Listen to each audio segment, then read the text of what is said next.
The Sell Products experience has been redesigned with a unified payment configuration panel, making it easier than ever to connect payment providers and configure products in one place. Let's learn what has changed and how it affects your products. You can now connect to or select payment providers directly from the payment configuration panel without closing the builder. If offering multiple payment or product options, customers can choose one before submitting.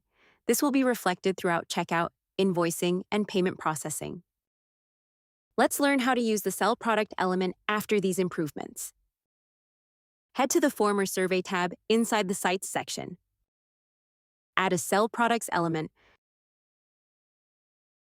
Open the Unified Payment panel on the right to configure the payment settings. Scroll to the Product area to select the products and variants you want to include.